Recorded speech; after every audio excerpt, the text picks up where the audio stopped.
about to listen to the incomparable Win Twice Wrestling Podcast with your hosts, Scott and Holly. We always go over, brother, and that's the bottom line. Dig it? So, sit back, relax, and prepare to be entertained.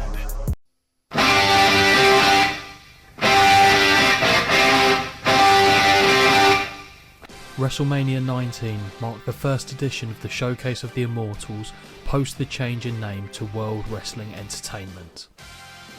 The Attitude Era was now in the rearview mirror, and the company was knocking on the door of Ruthless Aggression, although many of the faces remained familiar.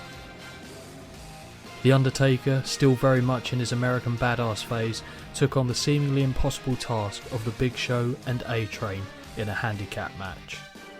Triple H would look to defend his World Heavyweight title against Booker T in a match that was marred by racial undertones, with the outcome leaving a bitter taste in the mouths of a number of critics.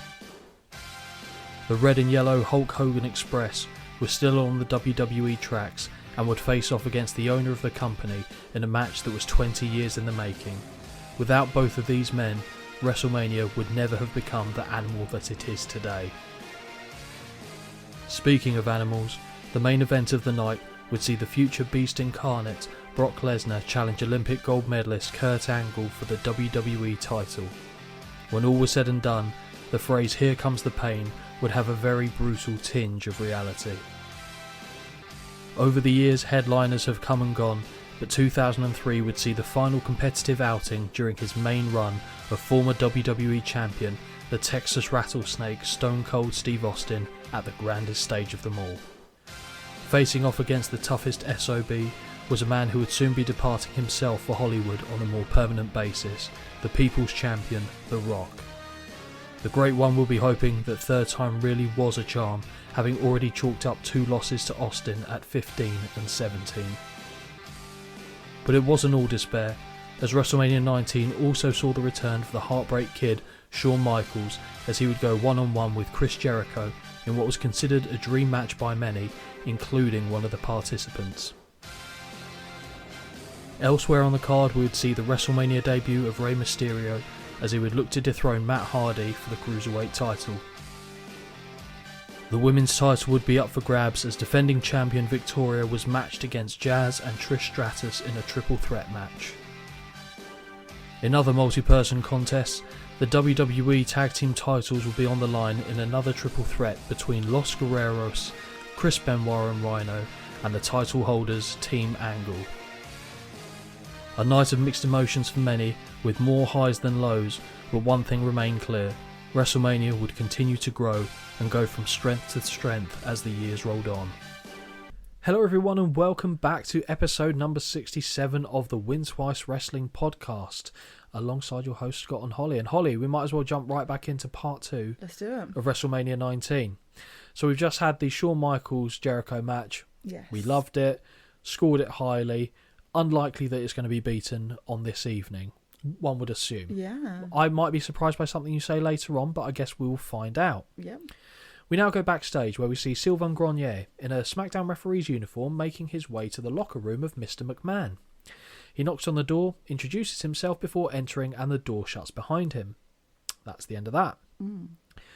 We head back to the arena where Tony Chimmel announces a new Safeco Field attendance record of 54,097. Obviously. It's never not going to be a record, is it? Come on.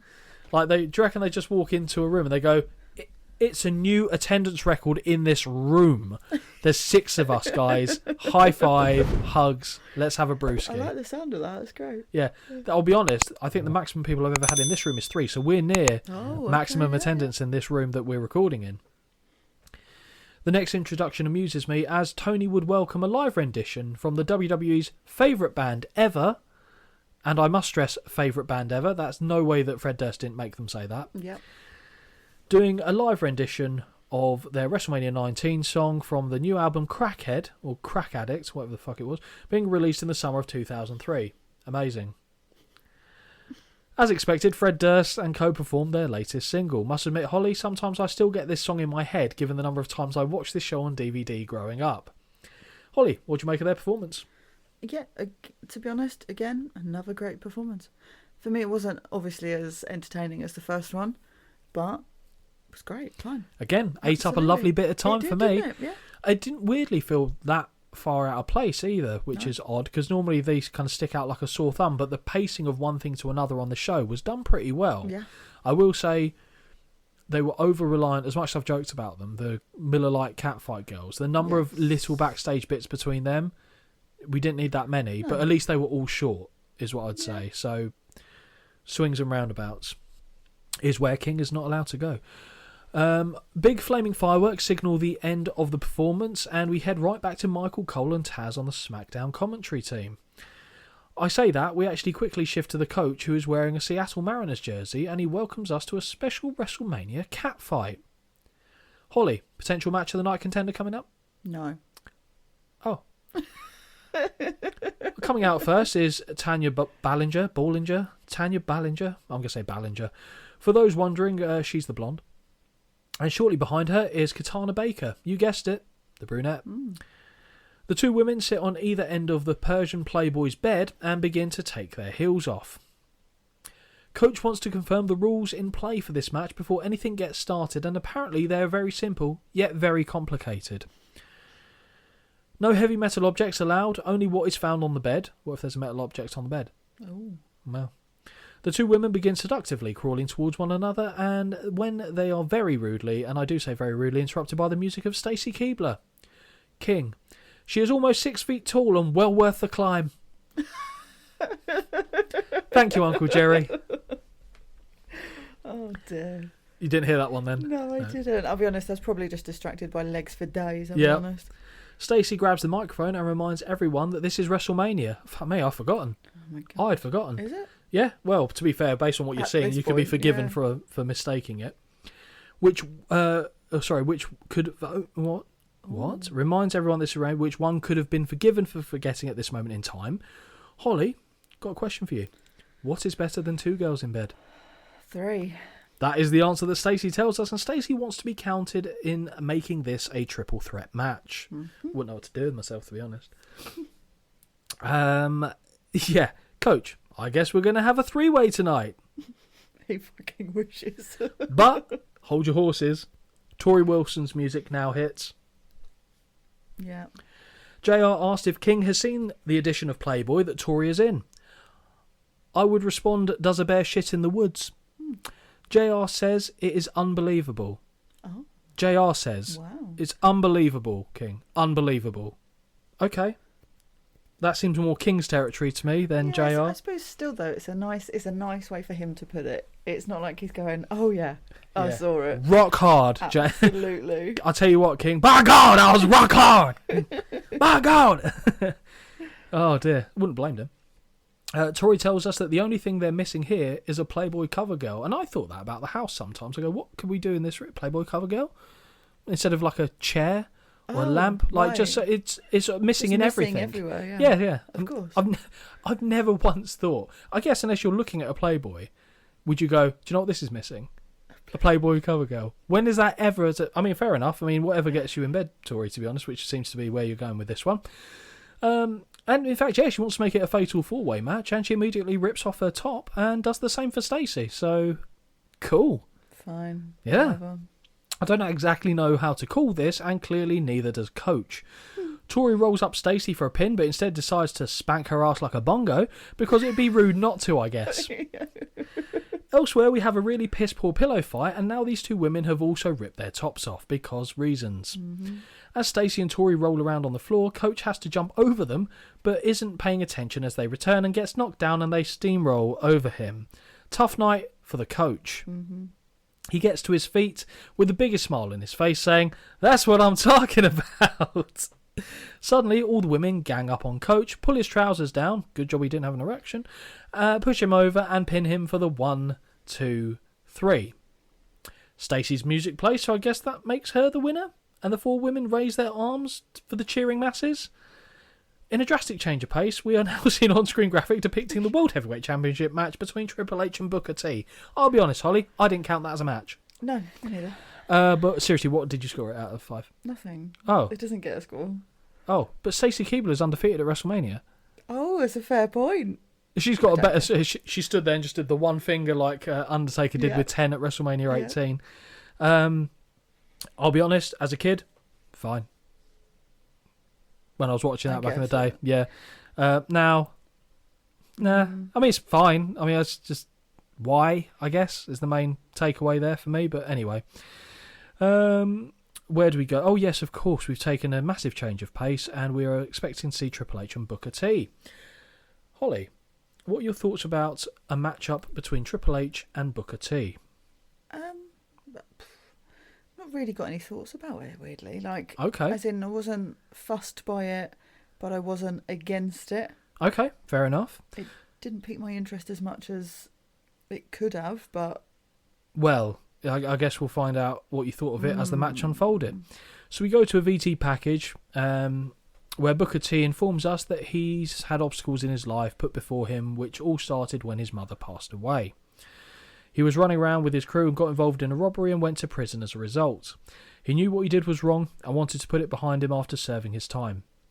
Booker says he's been with the company for 2 years and was desperate to get a title shot, which he now has.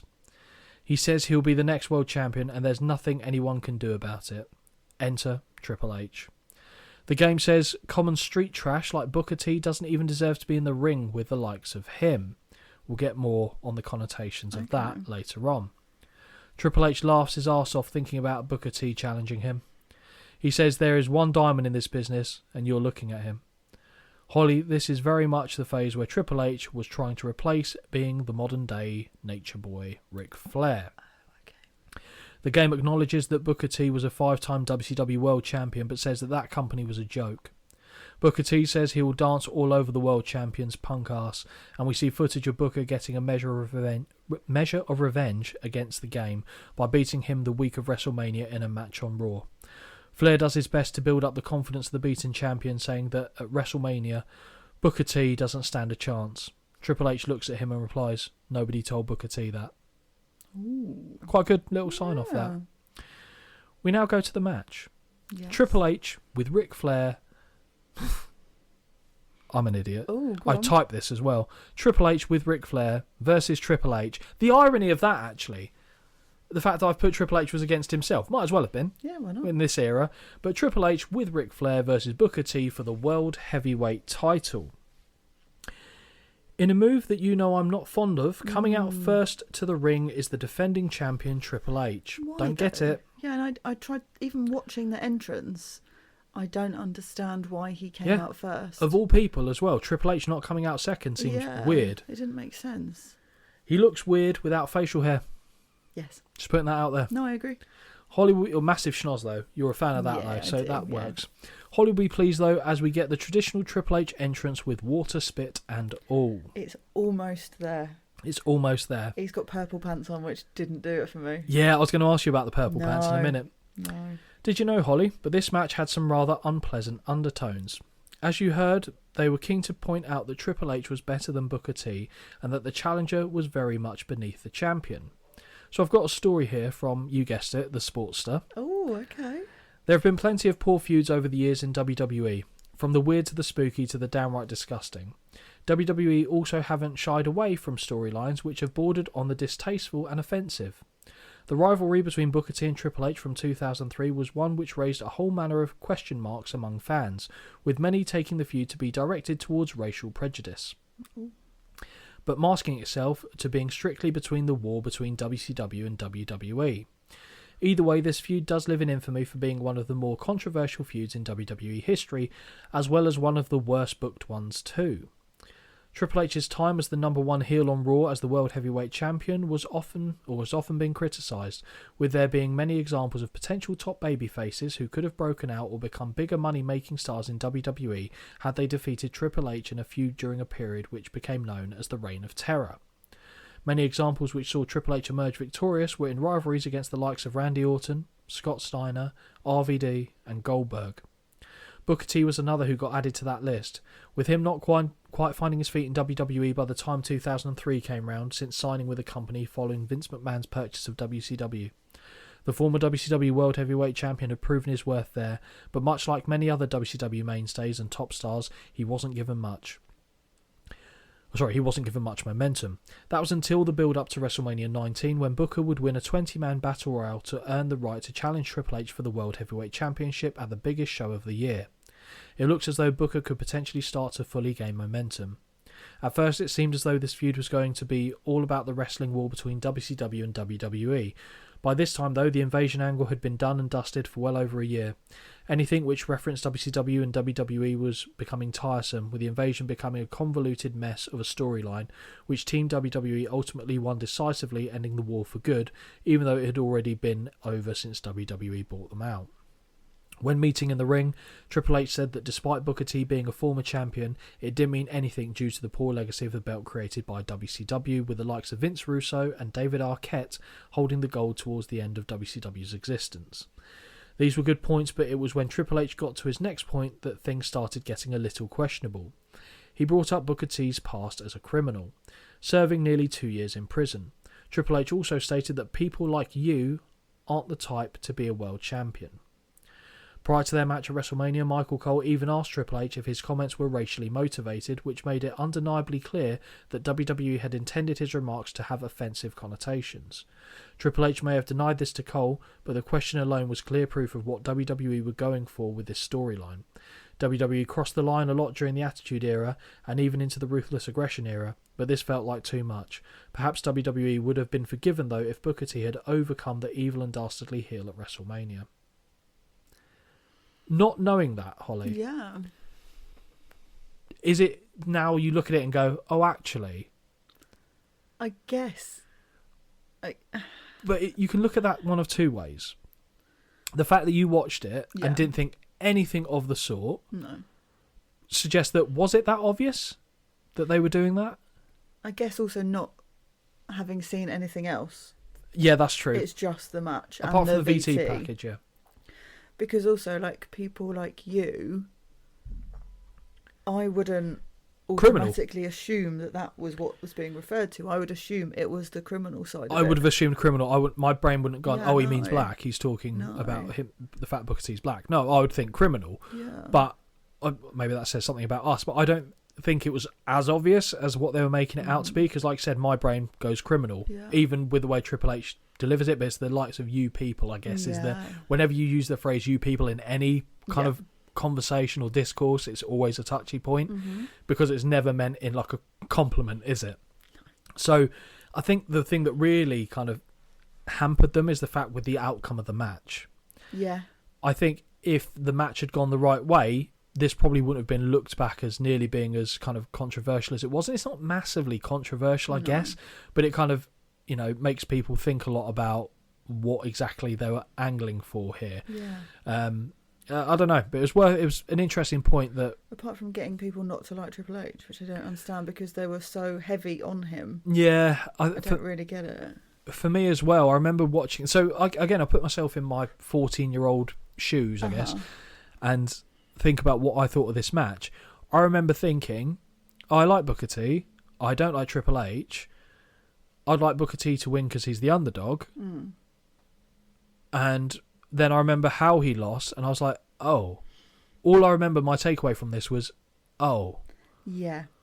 So, obviously that'll become more prevalent as we go through the match, but as we've done with all the others, Holly, whose side were you on for this one? Now hearing all this backstory, this makes me sound awful. No, it doesn't. But no, it doesn't. All I do is go, it's this person and this person. There's no story, there's nothing. So it's Triple H for me. Okay, I picked Booker T because I'm not racist. Oh, shut up. Right, but back to the match. And out second is the challenger. I was always a fan of his entrance pyro and music in general. Good stuff for Mr. Booker T. I always remember, sorry, I'm going to interrupt you because I'll forget otherwise. Go for it. I always remember, this is so pedantic as well, thinking he looks huge and he's a tall man. Like I think he's 6'3". Yeah, I think 6'3". Yep. But his body composition and his outfit to me made him look ginormous, right? Yeah. So he's obviously he's a tall man anyway. He's a lot of leg. But he's got the wrestling pants on. He's then got boots which to me come up to right above his shins. Yeah. But then there's still a big old gap between boot and knee pad. Yeah. And I remember always just looking and being like, how tall is this guy? Yeah, no, he's got a lot of leg. Yes, the odd proportion is what does it. But he's a tough guy as well. Mm-hmm. Very tough guy. King asks JR if he'd be happy if a common thug like Booker T was the World Heavyweight Champion, and JR responds that he's not even going to dignify that question with an answer. JR follows up saying that he has as much right to be the World Heavyweight Champion as anybody else who has ever competed for it. JR does a very good job of going, no, I'm not fucking having this. Mm-hmm. This is the reality of it. I'm not playing this game. Exactly. Yeah. JR talks about Booker T's credentials as being a 5-time WCW champion, and King reiterates that the company was a joke. JR asks King if he ever worked at WCW. He responds that he didn't, and JR exclaimed, well, I did. King asks if the company was a joke, and JR quips, you're damn right. Which I thought was quite good. Yeah. But he's quick to point out that Booker T is no joke, and Triple H is about to find out. As the two men go nose to nose in the centre of the ring, Booker T points a finger at the champion and says, your punk ass is in trouble, before they separate. Nice. Yeah.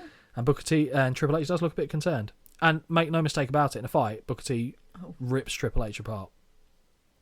As Batista found out one time. The title belt is handed to Howard Finkel, and this one is underway. We start with a collar and elbow tie-up that sees both champion and challenger jostle for position around the ring until Triple H ends up with his back against the buckles. They refuse to break the grip, forcing referee Nick Patrick to forcibly put himself between the two men, much like how Mr. Hebner would have taught him to. They go to close the distance, and Triple H grabs Booker T and throws him into the corner. Cheap shot by the game is blocked, and Booker lays him out with a right hand to the jaw. Alternating right hands and chops connect from the challenger, but Triple H lands a chop of his own. Big chop from Booker puts Triple H onto his back. More strikes in the corner, and Triple H is sent into the buckles and sent for the ride on a back body drop. Back to the corner, and it's yet more strikes on the champion, who is sent back into the corner, but this time gets the elbow up on the charge. Foreign territory for Triple H, who heads to the top rope, and he is unceremoniously brought crashing back down to the canvas with an arm drag, where upon landing he rolls to the outside. Booker is in hot pursuit, but hits a kick to the midsection. However, he prevents himself from hitting face first into the ring post, and instead treats the champion to the metal structure. And drink. That should say Booker T gets kicked in the stomach. It wasn't clear from what I typed. Flair gets a bit too close, and Booker marches him down before returning to the ring. Side headlock from the game, but he is pushed off and knocks the challenger down with a shoulder tackle. Drop down and leapfrog from Booker. Leapfrog. Brilliant. Drop down and leapfrog from Booker, who has his hip toss blocked but connects with a short arm clothesline that gets him a 1 count. Mounting right hand lands as the 5-time WCW champion looks to be in control. 2 high kicks to the side of the head, but the back kick is blocked, and Booker is sent over the top and onto the apron with a backdrop. With a handful of hair, the champion runs Book face first into the ring post, sending him crashing down to the floor. Drink again. The action stays outside as Triple H runs his challenger into the steel steps before breaking the referee's count back in the ring. As Booker rolls back in, he is immediately met with a series of stomps. Elbow driven into the clavicle of the challenger as he's draped over the ring apron. King Booker... What? Ooh. Oh no, King Booker... Oh, that's funny. That's jumped forward. Yeah, it has, yeah. But no, this is what King says. King, Booker T is our world champion. You know, the guy whose family portrait is a courtroom sketch. Yeah, going back there. And I'll say that again because it was stupid the way I said it. King says, Booker T is our world champion. You know, the guy whose family portrait is a courtroom sketch. Thanks, King. Put your nipple away. Big kick to the sternum puts Booker back on the canvas, and Holly, I don't know if you noticed this, but the way the game's pants have ridden up makes it look like he has a lump coming out of his arse. Oh, no, I hadn't. Your speculation as to what that could be, please. I hadn't looked. Okay, well, just me looking at his arse then, fine. Neckbreaker scores, and it could be poop, we don't know. Neckbreaker scores, and Triple H gets a 2 count off of this. Precision punches to the side of the face, but Triple H finds his attempt to run the challenger's face into the buckles thwarted, and he eats the padding himself. Whip reversed, and we get a classic spine buster from the champion, but still only enough for a 2 count. Corner whip and a huge follow-up clothesline from Triple H sees Booker bounce into the air and onto the canvas for a near fall. Blatant choke from the champion. Back on their feet, and the two men trade blows, which the challenger gets the better of until he takes a knee to the midsection. Suplex attempt is countered as the challenger lands on his feet and scores with a brutal DDT. Both men are momentarily down. Big right hand staggers the champion and they resume trading blows. Again, Booker gets the better of this and he scores with a spinning back heel kick off an Irish whip. Sidewalk slam, which has Nick Patrick diving to make the count, but Booker fakes him out unintentionally, and it's enough to make me laugh. Like he went to go for a pin, the ref dives, and then there's no pin, which I find amazing. Duck of a clothesline, but Triple H cannot avoid the forearm on his return journey, but he does manage to kick out at 2. Knee to the midsection, but as Booker T looks at his hand and hits the ropes, he is secured in a sleeper hold. To break free, when I say looks at his hand, like he was doing the the preempt before of the spinner Rudy. Like their head bounce. Yes, exactly. To break free, he runs and ducks towards the buckles, causing Triple H to hit face first, which is good. I always like that escape. Yep. High knee connects, putting the challenger down, which earns him a near fall. Whip is reversed, but Booker ducks and eats a facebuster after ducking. Whip is reversed, but Booker ducks and eats a facebuster after having ducked too early, but still has the presence of mind to just about connect with a spinebuster as the champion runs in. Hook of the leg gets the 1, 2, no. A beatdown in the corner for the game, who is whipped to the buckles but gets the boot up on the charge. Triple H climbs to the second rope and takes flight, but jumps directly into a jumping sidekick to the face, which looked incredible. It looked brutal. It did. Both men are down and Ric Flair is losing his mind because Ric Flair. Booker with the cover, but it's only enough for 2. Kick to the midsection, but the scissor kick is avoided, and the second attempt sees the champion low-bridge the challenger, causing him to tumble all the way to the floor. With the referee distracted, Ric Flair picks up his former WCW co-worker and lifts him, dropping him knee first on the ring steps. King claims that the Nature Boy was simply trying to help the challenger back into the ring, and that he fell. JR is incredulous and says that logic died in 1982. Nick Patrick begins his count, but in the nick of time, Booker rolls back into the ring. Lovely Indian deathlock by the game, and I really like that. Yeah. And JR says he hasn't seen that move in years. He claims it's about as perfectly applied as he has ever seen. The challenger looks to punch his way free, but a few right hands from the champion put an end to that. Now Triple H applies the hold on his front, and it is genuinely a great submission hold. I'm surprised nobody uses that today as a finisher. Eventually, Booker manages to make it to the ropes, causing the hold to be broken in the... Sorry, I finished the sentence there. In the corner, Booker has his leg draped over the rope before Triple H jumps into the air and drives his weight down on the back of the joint. Corner whip is attempted, but Booker could not put weight down on the knee and collapses, which is a great sell job. We were talking about Paul Roma, who did a similar sell job at the end of, was it a Saturday night's main event? I can't remember what the show was now. Yeah, I can't remember. Because it was 2 out of 3 falls. Oh no, it was the Royal Rumble. The first ever Royal Rumble was the last match of the night. And he was doing a similar sell job with his knee, and this reminded me of that. Very good stuff from Booker. It also makes sense. It does. It's not all of a sudden you just forget about it and run normally. Very much so. Yeah. Flair is screaming that this one's over. Knee breaker is attempted, but the challenger goes over the top and secures a sunset flip, which nearly earns him the victory. Kick to the midsection, and Triple H is looking for the pedigree, but Booker sweeps the legs. The challenger is pushed away by the feet of the champion and unfortunately squashes the referee in the corner in the process. Holly, are you ready for this bullshit? As Booker checks on the condition of Nick Patrick, he signals he's okay and both men have to avoid a charging clothesline from the game. Schoolboy roll-up gets the 1, 2, no. Smart kick to the knee puts the challenger down, but Triple H runs into a jumping back elbow and now does eat a scissor kick at the 3rd attempt. But Booker cannot capitalise. When he eventually does drape his arm over, it's not enough to keep the champion down for 3. The challenger climbs his way to the top rope, but not before knocking the Nature Boy off the apron as he looked to interfere.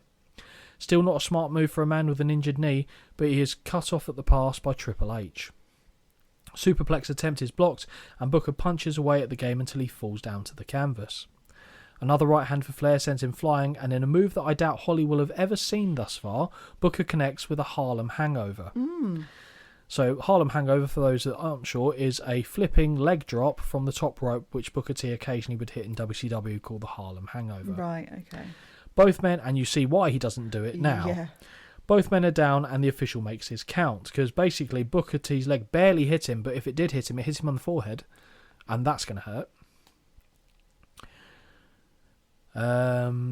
Begin the count. Yeah, Booker lies his body across the prone champion, but the Nature Boy is there to put Triple H's boot across the bottom rope. Not for the first time we've seen that this evening. No. An injured challenger looks to go to the ropes to connect with another scissor kick, but once again his knee gives out. As he struggles to return to his feet, the game scores with a pedigree and both men are down once more. After approximately 15 seconds, Triple H places one hand on the chest, and this is enough for the 1, 2, 3. Triple H retains the World Heavyweight Championship by pinfall. That was one of the big issues that people had with it as well. It wasn't the fact that necessarily Triple H won. Yeah. It was the fact that he hit his finish, lay down for half a minute, went over, put a hand on him, and that was enough. Yeah. It was a proper fuck you, Yeah. a little bit, to be honest.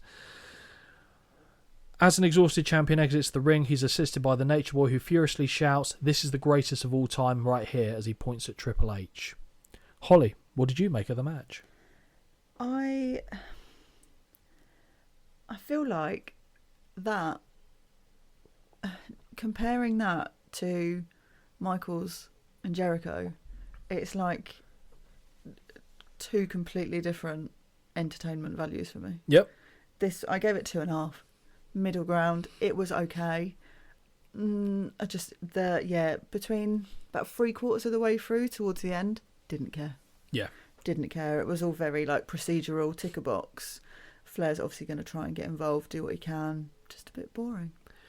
I gave it the exact same score you did. Ooh. I gave it 2.5.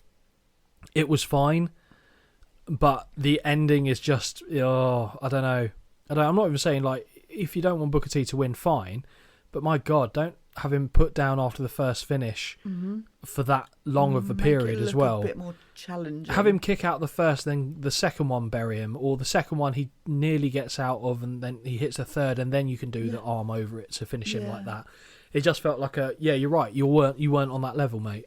That's a little bit what it felt like. I remember as a kid, like I said, at the end of the match, I just went, oh, because I remember thinking he'll kick out of that because that's been too long, and he doesn't. You go, oh, what a bitch. Yeah. Like, obviously it's, how it's written to be, but it just, I don't know, didn't sit right to me even as a kid. But 2.5 I thought was a fair score for it. We quickly head to a WWEshop.com commercial that says you don't need to do any training to be a WWE superstar, just come and buy their shit, please.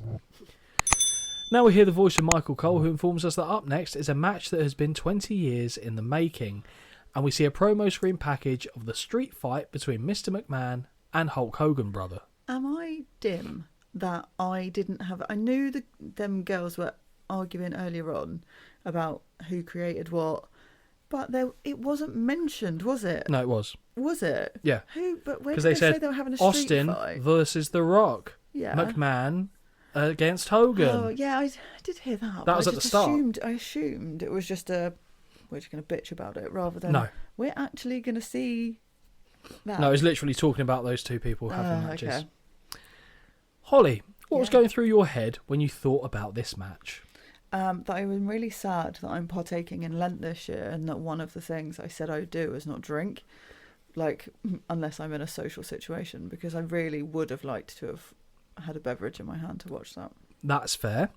An added stipulation to this match is that Hulk Hogan's career is on the line. For context, we are shown the history of the relationship between Mr. McMahon and Hulk Hogan, starting from the early days of Hulkamania to the state it currently lies in. We see brief footage of Hogan winning his first WWF title by pinning the Iron Sheik. The voice of Vince McMahon tells us that he created Hulkamania. Vince says he hates Hulk because he made him, and then he turned his back on him by joining the competition, by joining Ted Turner and WCW. McMahon says that Hulk testified against him in the trial of his life when he was being indicted on steroid distribution charges. And Holly, I've got a story for you. Go on. From Sportskeeda. The legal case United States versus McMahon, initiated in 1994, revolved around Vince McMahon and WWE allegedly providing illegal steroids to wrestlers. So the question arises, what motivated Hulk Hogan to testify? Well, federal authorities apparently convinced the Hulkster to testify against McMahon to ensure and safeguard his own interests. During the second instalment of Mr. McMahon, Hulk Hogan discloses that he was pressured into testifying against Vince McMahon. He was supposedly threatened with the possibility of having the focus of the investigation directed to him if he chose not to comply. Worried about the consequences of potential government inquiry, Hogan decided to betray McMahon and testify against him during the trial. Hogan's decision to testify against McMahon came shortly after he had signed with WCW. At the time, World Championship Wrestling was viewed as WWE's biggest competition, rightly so. The Hulkster's decision to join them, coupled with his subsequent decision to testify against the legendary promoter, is widely looked upon as the ultimate betrayal. Going into the court, the expectation was for Hulk Hogan's testimony to tip the scales in the government's favour. After all, they had the man who was once Vince McMahon's #1 star testifying for them. However, things didn't go as planned. Hogan was asked a series of questions, including those that were pertinent to the case and had to do with the accusations that McMahon was supplying his wrestlers with steroids. But, to the surprise of many, when asked about this and if Vince had told him to take steroids, Hogan's response was straight up no. To this day, many believe that this is what saved Mr. McMahon from what would have been an absolute disaster. And furthermore, basically from stuff that I've listened to and read up on the topic, Hogan led the US government to believe that he was going to tell them exactly what they wanted him to. Yeah. Otherwise, had they known he was going to say that, they would not have put him up on the stand. But the fact that they had him up there and he said, no, he never did. And to be fair, none of the wrestlers that went up there, even the ones that disliked him, ever said that he told them to take steroids. So I think there was just like a nudge wink type affair with that relationship. But he said to Rick Rude, who was one of the people that also testified against him, he said, Rick Rude, they said, oh, Rick, did he ever say to you, oh, you need to take steroids? He said, no, he didn't. He said, I looked small, is what he said. Implied. And there's the implication there. Saying, do it. Exactly that. So that factored into it as well. But I thought that'd be a little bit interesting for you to get the bigger scale of things. McMahon refers to Hogan as a coward and says that many times he has thought to himself what would happen if he and Hulkster did have a fight. We see footage of Vince striking Hogan in the back with the chair before driving the steel into his face. He stabs him with a pen until it's covered in crimson and then makes Hogan sign the contract in his own blood. It's quite a powerful image. Yeah, I don't like them. Hulk says that Vince had better be saying his prayers and eating his vitamins, ironically. Oh, yeah. The voice of Mean Gene tells us that only one man can leave with their head held high, and the loser, certainly if it is Hogan, will be forced to retire.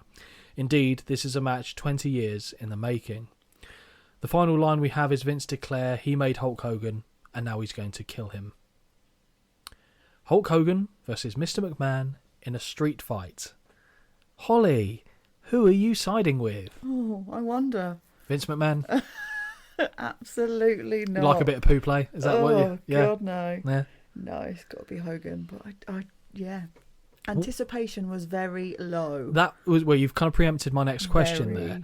Very low. Did you think it was going to be anything of entertainment value at all? No, I didn't. No? I really, really didn't. And you were looking how long was left on the show, and of course I was. I was thinking at this point, was it about an hour or so left? No, there was probably an hour and a half left when this one started. So you're thinking, oh God. Please let it be quick. Yes. Well, I assume you were aware that Rock and Stone Cold were coming up later. I was. And you were aware of Kurt Angle, I assume, and Lesnar. So you thought, okay. Yeah. There's still hope. There's still hope. Holly, let me ask you this one simple question. Why in God's name, in a match between these two men, would you have Hulk Hogan come out first? The only possible reason I can think is because of the person that comes out second it that way. It makes absolutely zero sense to me. Absolutely none. None at all. Also, not a fan of the revisionist song they've given Hogan here to avoid copyright issues, as expected, because it was Voodoo Child that he was coming out to at this point. But anyway, as expected, a great reception for the future Hall of Famer. Taz says that this could well be the last time we see Hulk Hogan, as McMahon-mania could well run wild. Sounds like a new McDonald's sandwich, that. Yeah. Hogan grabs a sign from a fan that reads, "Vince still sucks," and he tears it in half before completing his walk to the ring. Usual Hogan fanfare in the ring, but it is quite short as the sound of McMahon's music and the man himself is not far behind. Just cuts him off. Yeah. Give him as much stick as you like, and most of it, if not more, is well deserved. Regardless of what supplements he's taken, he is in incredible shape. His traps are off the scale. I knew you were going to comment on the traps. It's ridiculous. Yep. Yeah, he's in good nick. But it does nothing. But I don't know, it's also something about them. On someone else, I can look and go, that looks good. Yeah. weirdly on him, I look and Pop go, the head off. oh, it's weird. Yeah. That is weird. Yeah, no, I get what you're saying. Absolutely. He enters the ring and has a crazed look in his eye as he stares down Hulk Hogan before planting a big slap across his face. In response, Hogan charges and tackles McMahon to the floor as the bell sounds. Really, really, really, really bad rights and lefts, and even worse, head slamming into the canvas. A rake of the boot across the eyes, and the Hulkster throws his bandana at his boss. 2 big right hands and a running clothesline put McMahon on the canvas, where he has to cover up for more rights and lefts. Mm-hmm. Choked by Hogan, but it's perfectly legal in the street fight environment. Hulk administers a beatdown in the corner and stomps a mud hole in the chairman's chest before resuming another choke. McMahon blocks his face going into the buckles and scores with a back elbow before levelling Hogan with a clothesline of his own. Big kick to the ribs, and McMahon rushes Hogan into the corner where he delivers a series of shoulder blocks. Series of knees to the midsection has Hogan in trouble in the corner, and 2 back elbows follow in quick succession. Rights and lefts by Vince put Hogan down to the canvas, and he now drives the knee into an elbow before he shifts to a hammerlock. At this point, Holly, I'd like to ask you, was this living up to your expectations, as low as they were? Oh, pretty much, yeah. Yeah, Pretty much. I did also wonder if McMahon did some training with Undertaker first on the shadow boxing style. I thought, oh, that's where he's been getting his tips from. I was thinking, did he go old school? I don't remember that. No, but it would have been fitting. Oh, God. Heading to the outside, McMahon wraps the left arm of Hogan around the ring post. Oh, keep drinking. Before returning back into the ring. Greco-Roman knuckle lock applied by the genetic jackhammer as the fans begin to rally behind the Hulkster. Hogan manages to get back to his feet, but is knocked back down to his knees courtesy of a kick to the gut. Once again, Hogan makes it back to his feet and the 2 men clash chest to chest, but on the 3rd impact, Vince lands a kick to the gut, sending Hogan back down to his knees. The fans increase their volume as Hogan looks to overpower the CEO, but as the tides look to turn, McMahon scores with another kick and throws Hogan out of the ring via the middle rope. Face first into the barricade goes Hulk, and now McMahon applies a half Nelson as he clubs away at the back. Just really not knowing what to do here is what that struck me as. Back to the hammerlock, and Vince runs Hogan shoulder first into the ring post. Another large drink. Looming over the downed Hulkster, Vinny begins to flex and his traps are ridiculous. McMahon shoves a member of security out of his chair and takes a wild swing at Hogan, who manages to duck, causing Vince to strike the ring post instead. I don't know if we count it or not, but I did. You put drink? Yeah. Oh, okay. I would say no. I feel like... You just wanted to drink. At this point, I mean, I've wanted to the whole time, but not been allowed, so at this point, this needed it. Right, fine. A right hand from Hogan drops Vince, and now he gets treated to a visit to the ring post. That's a drink. Yeah, the biggest one on the time. Hogan pinks. Ooh, okay. Sorry, I was thinking about his sex tape. Hogan picks up the chair and begins smacking it off the barricade before cupping his ears to the fans. He cracks the steel on the head of Vince, who does what's right for the business. What does he do, Holly? What do you mean? Begins to blade. Oh, yeah, okay, I have written that down. With McMahon on his knees, Hogan opens up with a flurry of right hands to the freshly cut forehead of the boss. They're not good, are they? No. They return to the ring and Hogan is enjoying taking his time landing right hands. The final shot sends Vince rolling back to the outside, but Hogan is in hot pursuit. Another chair shot to the back this time as we see the blood drip from the head of Vince onto the black mats. It's kind of a good visual though, It's kind of dark. Second chair shot to the back sounds equally impactful. Hogan lines up another chair shot to the head, but McMahon ducks and Hugo Savinovich takes the metal directly in the face. This poor man. My God. The Hulkster drags McMahon back towards the ring, but eats a massive low blow, dropping him to the floor. Vince has the chair, and now it's Hogan's turn to get a face full of steel and do what's right for the business by running that razor. Not Ramon. For some unknown reason, McMahon retrieves the ladder from under the ring and sets it up. Vince goes to climb the ladder, like the Hardys, according to Michael Cole, but is pulled back down by Hogan. If Vince got up there and started doing that... Absolutely livid. I was like, there's no comparison. Absolutely not. Shut your mouth. Oh, dearie me. Livid. Vince goes to climb the ladder like the Hardys, but is pulled back down by Hogan. McMahon fights back and smashes Hogan into the announce table before squashing a cable guy who no-sells like a hero. Yep. God help us, Holly, even Hugo has bladed for the business. Yes. Honestly, this is crazy. Oh. Go on, what's got you? What? Look, man now move the ladder to be positioned. McMahon now moves the ladder to be positioned between the two announce tables and begins removing the top of the Spanish side. Monitor to the head of Hogan, who collapses, leaning on the Spanish announce desk, but kindly moves himself closer to the ladder. A quick choke by McMahon, who now climbs to the top of the ladder, and he's looking down at a bloody Hulkster. Did you think this was going to end well? No. I'll be honest, no. He mockingly... Considering that all McMahon has done is throw a few hands at this point, I was like, oh good, we're going to launch him off a ladder onto a table. He mockingly cups his ears to the fans while seated on the top rung, which I liked, before taking flight and connecting with a super leg drop on Hogan. Both men are down. Holy shit. Holy shit. Wasn't expecting McMahon to drop a leg off the top of a ladder. No, I'll be honest, and I do think from this point is where maybe my interest was a little bit... peaked. Oh, okay. Well, okay. It's given a little bit of something. Okay. Bet you did not expect we'd be seeing that, Holly. No. Vince is still pissing blood from the forehead, and we see the cable guys now at least nursing his shoulder out of shot. Hogan is rolled back into the ring and Vince follows. He drops his arm in the cover for the 1, 2, no. Hulk kicks out. A second cover and we get the same result. Vince looks enraged as he wildly scans the area to find, no doubt, another suitable weapon to dole out punishment. He heads to the outside and, after looking for a moment, lifts up the skirting of the ring to look underneath and retrieve a lead pipe.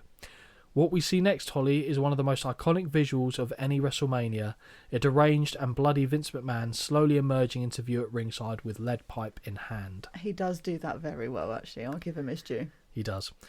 Vince cocks his hand back to deliver the killer blow, but Hogan from his knees in desperation scores with a low blow of his own. Both men are down.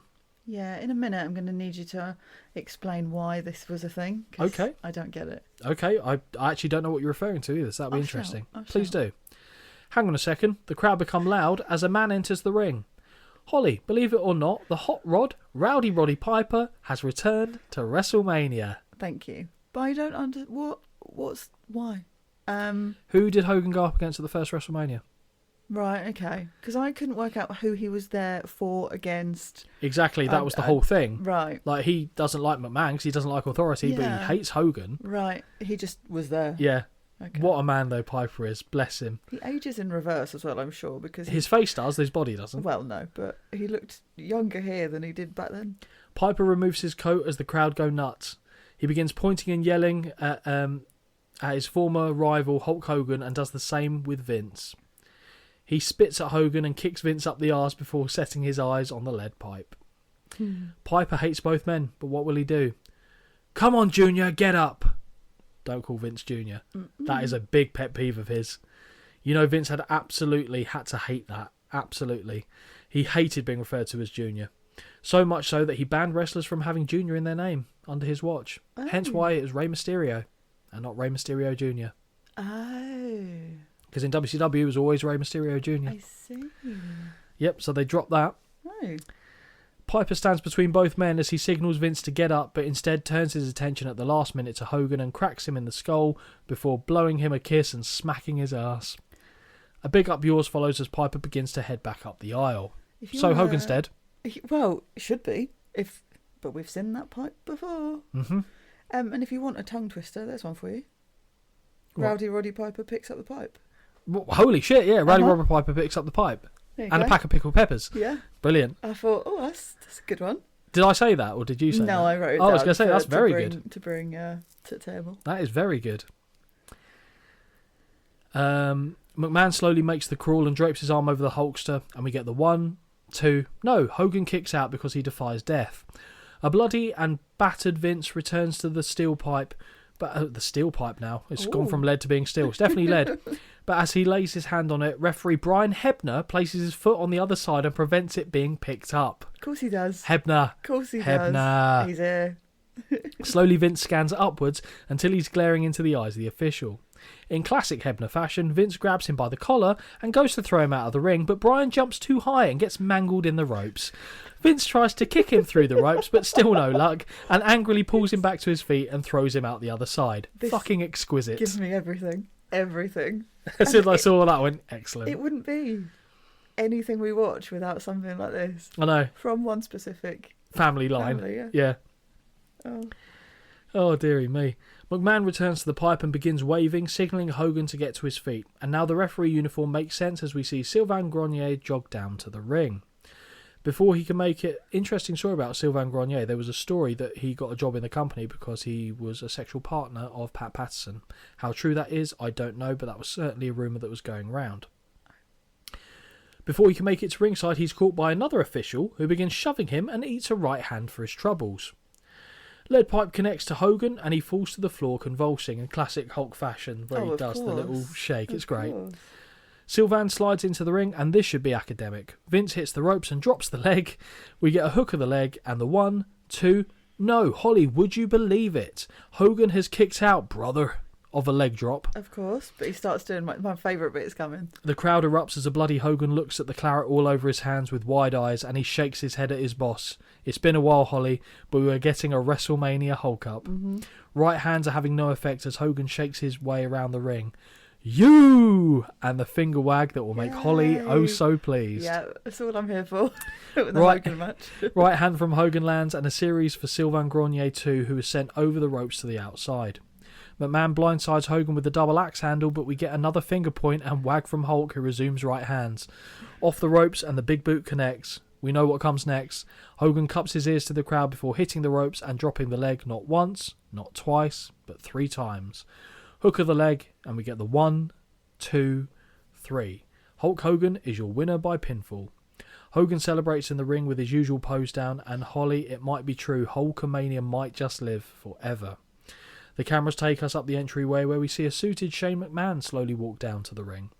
When he gets to the ring, he puts his hands up to suggest that he doesn't want any trouble, and Hogan sits on the middle rope to allow him to enter.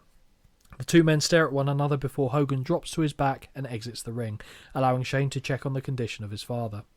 In another great visual, we see a prone McMahon still have enough faculties to raise a middle finger like he is Eminem in 8 Mile as he leaves the ring. Because he does that one where they raise the fingers on either side and it doesn't... Yeah, bend. Like, I don't like it. Either way. Holly, though, what did you think of this match?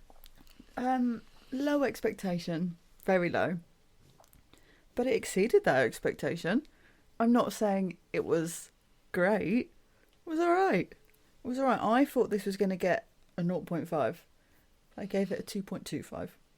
I gave it 3. Oh, wow. I thought the drama and the visuals in it and everything. McMahon coming off a ladder. I'm sorry. But the lead pipe thing, even Hebner standing on it and Vince going... Oh, yeah, that was funny. Up at him is great. And Vince is a crap wrestler, but his visuals and facial acting, whilst can be ridiculous, can also be so spot on at times, and this is a great example of it. Yeah, as a wrestling match, this was awful. Awful, but everything else that went into it, I was like, do you know what? Yeah, I was fine with it. I was just happy I got my no. And you got it twice. Twice on the same show. That's something. That is something. So that over-delivered. Did. And now you're only left to 2 matches. I am. So do you think we were going to come down, or do you think we were going to continue to crawl upwards? What did you think? Also, what did you think was going to be the main event, actually? What the two 2 that was left? For me, it would have made sense for the one that comes next to be the main... Given who's involved. And given the fact that it was the last... Yeah, just, I don't know. Fucking taking it away again. Don't worry, we'll cover that. We will cover that. No, sorry, we've only got to wait till WrestleMania 39 and we get another Stone Cold match. I know, it's not quite the same. It's not, I'll give you that. With that bit of business done, we now go to a promotional package of The Rock versus Stone Cold Steve Austin. From here, we head to a VT package of the rivalry between the two men. Austin says that 7 months ago he told Vince McMahon that he could shove this job right up his arse, but eventually the Rattlesnake got sick and tired of sitting at home not kicking arse, other than his wife's, but we'll leave that. Austin promises... Hey, it happened. I know. Austin promises that now he's back, he's going to raise more hell in the ring than he ever has in his entire life. Out comes The Rock, who is dead set on writing the records. 2 times The Rock has lost at WrestleMania to Stone Cold. It's the only thing that The Rock hasn't done in this business. Oh, he hasn't been women's champion. We see footage... Santino's done that. True. Yeah. We see footage of the long story between the two men as Limp Bizkit's song we heard earlier in the night begins to play. I don't know, Holly, if you spotted this, but in one of their interactions you can clearly see that Stone Cold has blown the arse out of his jorts. he had a rip right down the arse of his... Yes, I did see that, actually, yes. Kind of takes away a little bit, doesn't it? A little bit. Also, how do you feel about the Stone Cold jorts? Do you know what? I actually was going to write this down. Weirdly, I would prefer those over Cena's jorts. I agree. A nice tight, to me, they just look like jeans that have, had their sell-by date, cut them off, shorts. Yeah, Bosh, done. Daisy Dukes, very nice. But no, I agree. They're a good length. They work. Yes, they work. Fitted. Yeah. Fitted in all the right places. Here for it. Very much so. As the footage continues, it strikes me that it's very difficult to make a bad promotional package that features these two men, as the story often speaks for itself. And now we get to the match. The Rock versus Stone Cold Steve Austin. Holly, whose corner were you in for this match? Oh, I don't know, it's a really hard choice, this. Stuck between a rock and a hard place. Hey! And The Rock is the only person I know, right? Yeah. Let's not forget this. Without a doubt, come on, we know it's Stone Cold. Who did you think was going to win? Stone Cold. It doesn't matter who you think is going to win! Okay, twice I've got her on that. Oh my God, that made me jump so much. She punched the microphone and everything. Amazing. Well done. That was brilliant. Twice I've got you with The Rock so now. Funny. Oh, I love that. Scream not, but thank you. Oh, she's going to hit me after the recording. No, and I I can only apologise for your guys' eardrums. That was amazing. Oh, dear. It woke me up a bit. No? Well, there you go. You're welcome. Just in time for this co-main event. Oh, yeah. What do you make of the Hollywood Rock entrance theme? Yeah, fine. It's really slow in coming forth, but then when it hits the slow, Yes. I like that. Yes. I do, but I didn't like The Rock being heel. I hated not being able to like The Rock. Okay. I was obviously going to be in The Rock's corner regardless. Yeah, fair. And that's, like I said, it's not because I dislike Stone Cold, because more often than not, as long as it's not The Rock or Bret Hart, Stone Cold is the person I side with. But yeah, you can't win it. Oh no, there's something about The Rock. He just engages me so much. Okay, yeah. But anyway, here comes Stone Cold, and the back of his vest reads "Bulletproof." The way that JR talks about Austin is always fantastic, but on this night you could feel there was something different. It was like JR knew this was the end of the road for the Texas Rattlesnake, but more on that later. As Austin hits the ring, The Rock takes his exit, and the Rattlesnake goes to each corner to salute the crowd in the manner in which you would expect. After he salutes the fourth corner, he returns to the middle of the ring where he's met by the Great One, and for the third time in history we get a Rock Stone Cold stare down on the grandest stage of them all. Feels big time, doesn't it? It does. And it also, to me, made sense why he was allowed to have that time at the beginning. So, yes. I like that. The bell sounds, and Austin slowly removes his vest, not taking his eyes off his opponent. The Rock is the first to strike with the right hand, but it's blocked, and Austin opens fire with a series of his own. Seemingly endless number of right hands is halted only for Austin to flip the bird to Earl Hebner. He'll feature later. Of course. Whip is reversed, but The Rock misses with a short arm clothesline attempt and eats a kick, only narrowly avoiding the Stone Cold Stunner attempt that follows. The Rock rolls to the outside, signals "up yours," and starts marching his way up the aisle. Didn't fancy getting the win back then in the end. But Austin is in hot pursuit and levels the People's Champion with a clothesline, knocking him head over heels. Face first into the barricade goes The Rock, and Austin lands a chop before taking The Rock and introducing him face first into the steel steps as an encore. More knife-edge chops from Austin find their home, and Rock finds himself elevated and dropped sternum first over the barricade. Of course. Before being clotheslined arse over tea kettle on the SmackDown commentary table. The Rock tries to escape back in the ring, but the Rattlesnake does not allow it and pulls him back out to elevate and drop him sternum first on another barricade and whip him shoulder first into the steel steps. Now the action returns to the ring where Stone Cold stamps on The Rock's hands before, well, the first time The Rock no-sold it because he didn't realise, the second time he spotted it, leading to a series of kicks to the seated People's Champion. Choke over the bottom rope has to be broken. This needs justice. Choke over the bottom rope has to be broken physically by Earl Hebner because of course it fucking does. Big back suplex and a hook of the leg gets a count of 2 for Austin. Meanwhile, on commentary, JR is saying that in his 30 years in the business, there are few rivalries that compare to the one that we see before us now. Do you agree with that? Ooh. Can you think of a rivalry that in your head goes, oh, this is more impactful or this feels bigger? I'm very good with these off-the-cuff things because they are, but my memory doesn't kick in quick enough. It depends what era you grew up in as well. Because, like, you could make a case of saying Ric Flair and Dusty Rhodes was a massive rivalry. Massive rivalry. To be fair, there are so many to think of, but in terms of scale, certainly in the WWE, maybe not. Vince McMahon and Stone Cold is probably the one that comes closest. I would say, from an in-ring perspective, give me Stone Cold and The Rock every day over that. But in terms of the personal rivalry, McMahon and Stone Cold is probably a contender. Yeah. Anyway, it's just something to think about. Corner whip, make it twice, sees The Rock land hard, but he reverses the third, only to see Austin rebound out and knock him down with a clothesline. Stone Cold chokes his opponent over the middle rope, and it is all Rattlesnake up to this point. As Hebner once again pulls Austin away from the choke, Stone Cold now begins to march down the official, but finds himself chop blocked from behind. We know the history of Austin and his knees, and he rolls to the outside to look for respite, but is quickly caught with a second chop block from The Rock, who is in hot pursuit, and somehow, Hebner seems to get levelled as well in the process. How does he... He's like on his knees. It's weird. He's checking on him, but he's on his knees, diving out the way. It's bizarre. I don't get it at all, but bizarre. It gives. Yeah, of course it does. With Austin lying on top of the commentary table, Rock raises his knee and smashes it into the surface twice. The Rattlesnake looks to struggle and walk away, but the cameraman takes a tumble over God knows what. He's just walking backwards and goes, "Wee!" Pure chaos. I thought Hebner was still on the floor tripping him up, to be honest. Rock rolls Austin into the ring and continues his assault on the knee with a number of kicks to the back of the joint. Over the edge of the apron, the knee gets slammed, and now Rock follows it up by dragging Austin into the corner and wrapping his knee around the ring post after threatening the referee with a backhand.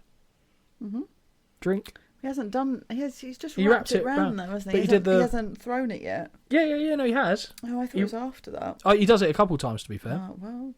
Drink. All the time. Drink whenever you see fit. Constantly drinking. Yes.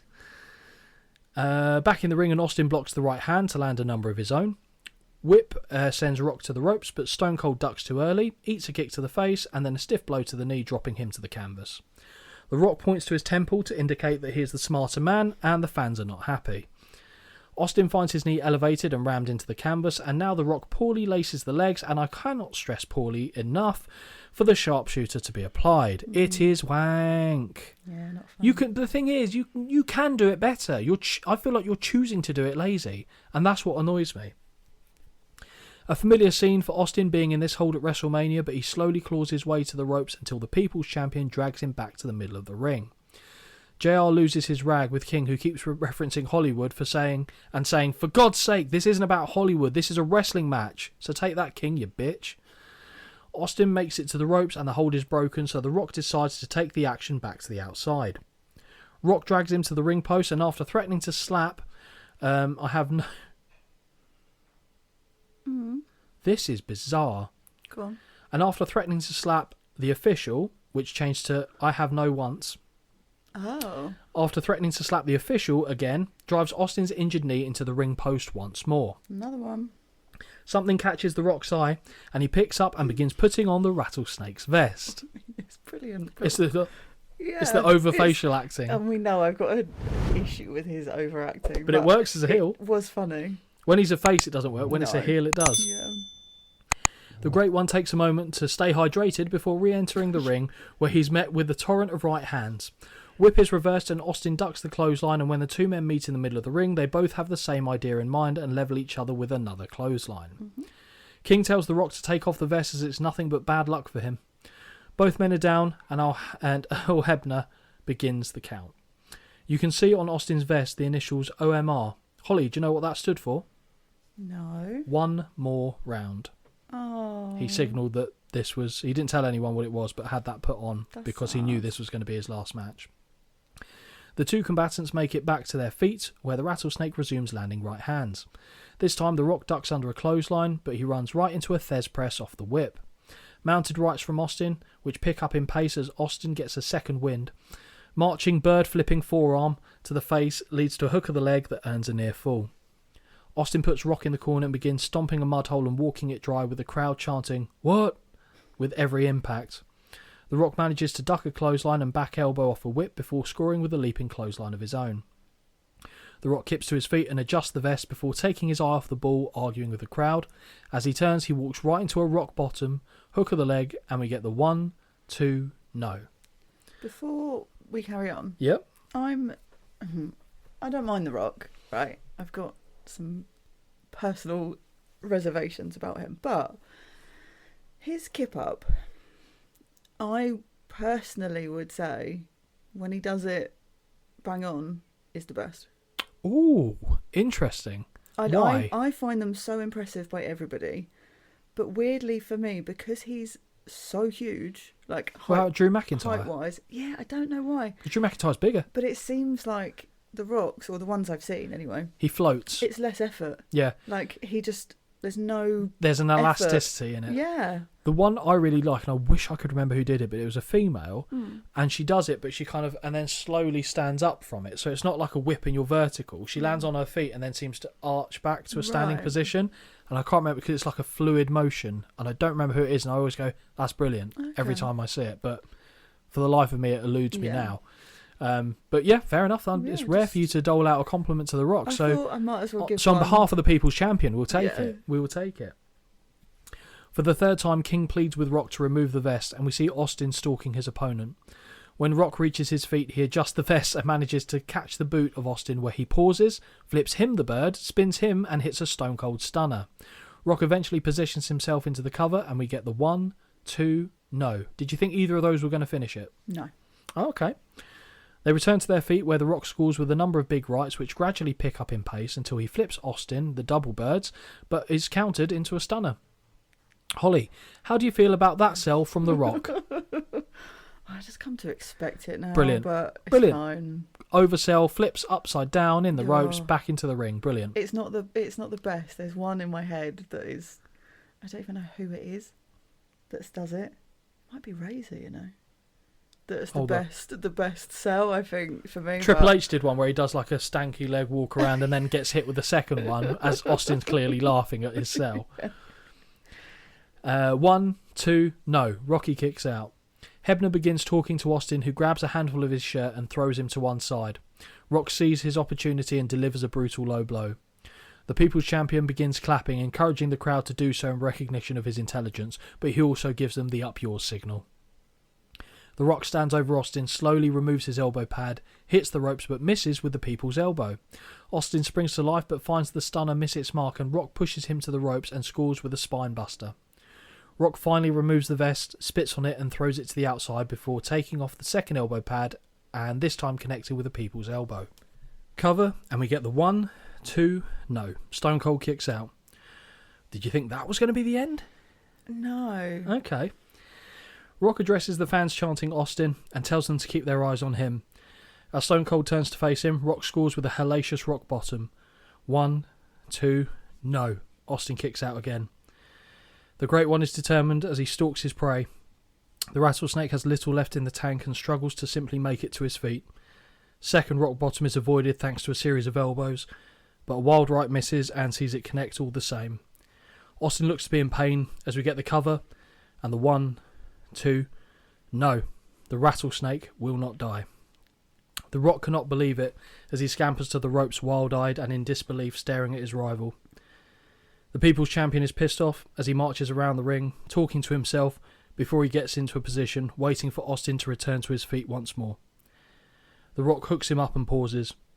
He takes a moment and stares into the distance before delivering a third rock bottom, another cover, and finally we do get the 1, 2, 3. The Rock is your winner by pinfall. As Hebner goes to check on the beaten Rattlesnake, The Rock shoves him to one side and begins to talk to him. When later interviewed about this moment, The Rock refused to say what he'd told Austin on this night. However, when he was asked the same question, Austin said that The Rock thanked him and told him he loved him. The Rattlesnake said he loved him too. After the conversation is over, The Rock heads to the buckles to raise his arm in victory. Finally, The Rock defeats Stone Cold at WrestleMania. After a second brief word with Austin, The Rock exits the ring and over the barricade to give both his mother and grandmother a kiss before making his way back up the aisle. Has to be said, The Rock looks very much out of character in his actions and mannerisms after the final bell sounds. The camera takes us back down to ringside where Stone Cold Steve Austin slowly begins to make the journey back up the aisle as the fans chant his name and his music plays. Before the Rattlesnake makes his final journey backstage, he takes a moment to raise the birds to the fans who salute him in return. Holly, what do you think of this match? It's a weird one because I felt like at the end, like once I knew what this match was. When did you know what this match was? Sorry. Halfway through. Because what twigged it for you? Someone said to me, I can't remember what it was, and then I was like, I know he leaves or he's done at some point, and I wondered when it was. So I googled it, and I was like, oh, like this is his swan song, effectively. But I thought, once I knew that, I was like, well, he's not going to win, because then it's effectively like a nice little Passover. But I did think... A Jewish festival. I did think he would just get a bit more from it. Okay. Like, I don't know. Like, it just seemed very... I don't know. Something was missing. Like a final nail in the coffin? Yeah, like just give him a little bit of something extra. But he didn't need it, I suppose. I still gave it 3 out of 5. That's what I gave it as well. Oh, okay. For similar reasons. Also not the theatrics, but even just everything about it wasn't necessarily just the match, this one. No, I agree. And because the match, again, the quality, it sounds bad, but the quality of matches between The Rock and Austin, I don't really care for, because I don't think they're great. No. But the atmosphere and everything else that goes into it really builds it up. Sure. So that's why I gave this a 3 star. Because is it a great match? By no stretch is it a great match. But it served its purpose. I see what you're saying about Austin not maybe getting in quite as much, but it felt right as well, that he's like, oh, okay, I can't do it anymore. Yeah. It felt like I mean, it makes logical sense, but I was just a bit like, oh, give him a little something before he goes. Did you know this match very nearly didn't happen? No. So again, from the Sportster, of course. Up until 2022 at WrestleMania 38, when he made a sensational comeback, WrestleMania 19 played host to the final match of Stone Cold Steve Austin's professional wrestling career, though people weren't to know that at the time. He walked into the show to complete his WrestleMania trilogy against one of his greatest ever rivals, The Rock, and walked out to not have another match for 19 years. However, despite him putting on a great showing, with he and The Rock having undeniable chemistry and ability to have a fantastic match together in their sleep, Austin was actually in the hospital the night before. 2002 and 2003 had been a very turbulent time for Steve Austin and his relationship with WWE. After alleged backstage angst and unhappiness with his booking, Austin walked out of WWE after WrestleMania 18 following his underwhelming match against Scott Hall. From there, no showings, controversy, and more led many to believe that he would never be back in the company, which would have put such a sour end to the run of perhaps WWE's greatest ever babyface. He did return for a few short feuds and matches in 2002, but behind-the-scenes frustrations were still rampant. Annoyance at the prospect of a rookie Brock Lesnar beating him with no build led to Austin walking out for good, sitting out the remainder of the year. By the time 2003 rolled around, Austin and McMahon had managed to patch up their differences, leading to his return ahead of WrestleMania 19, where he was met with the also returning Rock, who had unveiled his brand new Hollywood Rock persona. However, it wasn't all smooth sailing ahead of the show. On the road to WrestleMania, Austin wasn't the best of ways from a mental or physical point of view. Excessive drinking and a lack of real care for his own well-being had led to some problems cropping up, and these took shape right before he was set to do battle with The Rock. Speaking with Entertainment Weekly, he explained the potentially show-ruining sequence of events which saw him getting hospitalised. I was at the gym with Kevin Nash, and my reflexes were very touchy that day. We were on recumbent bicycles, and my feet kept twitching. I didn't think anything of it. I left Nash and went to my room on the 27th floor of the Grand Hyatt Hotel, and right before the elevator opened, my heart started beating out of my chest. Of course, there were instant worries about Austin's well-being, and it led to him being taken to the hospital. The root of the problems were put down to him having too much alcohol, too much caffeine, and not enough sleep, with his body struggling to cope with all of that. For most people, getting hospitalised right before a show would mean a cancelled match. For Austin, though, that was not the case, and he refused to let this get in the way of him missing WrestleMania. Before WrestleMania, Austin had still not been discharged or given the all-clear, but he decided to do it himself and leave his bed to make the show in time. He decided that the show must go on, and whilst it could have been catastrophic to his body, there was no long-lasting damage from his match with The Rock in terms of the things that had put him into hospital. Austin went on to deliver a great match, ending his career on a high. Wow. So it was basically, he was just energy drinks, knocking back alcohol and energy drinks, not sleeping, obviously, all that combined with the way his head was working, bad. JR basically confirmed that he'd been in hospital with Austin all night prior to that. So obviously you weren't to know this, but No. that kind of adds a little bit of Okay. additional context to this match and kind of gives a bit more respect for him. I mean, it's Yeah. dangerous Oh, God. in so many respects, but you wouldn't have necessarily known that, seeing him No. just come out and do his usual shtick. I'd say there was something off about him. Like when he was looking around the crowd, he didn't have that kind of "I'm going to kick everyone's fucking ass." It was a little different. But Okay. do you think it was a fitting send off? I know you said it was missing a few bits, but Yeah. was it fitting? Yeah, I mean, it does make sense. Okay. But it's just another person that I'm losing now. Yeah, we've got other shows, but on the I WrestleMania know. journey, we won't see. Austin does make the odd appearance at WrestleManias, but it's not in obviously No. wrestling capacity. So yes, I've taken another one away from you. Sad. I know, I'm sorry. Ugh. Don't worry, we get The Rock next year. We're fine. With that match in the books, JR hands over to Michael Cole and Taz for the upcoming main event. The promotional graphic of WWE Champion Kurt Angle and Brock Lesnar emerges onto the screen, and from here we're taken to the VT, highlighting how we reached this one-on-one match. We see footage of Brock Lesnar winning the Royal Rumble. On SmackDown, Angle says he'll face Brock Lesnar, but he did not specify the criteria. First, Lesnar had to defeat both members of Team Angle, which of course he does. As Kurt steps into the ring with him, Paul Heyman clubs Brock in the back with a chair, leading to Shelton Benjamin, Charlie Haas and Kurt Angle all beating down the number one contender. On the following SmackDown, Lesnar gets an opportunity to go against Kurt Angle, who's deep in thought, kneeling in the corner. Brock doesn't waste any time and attacks him from behind, quickly scoring with the F5, but of course, this isn't Kurt Angle. Brock realises this and stops the cover, leaving the commentators confused as they have yet to realise. To be fair, it's a pretty good look-alike when the hood's up, and do you know why? Because it's Kurt Angle's brother, Eric. Oh.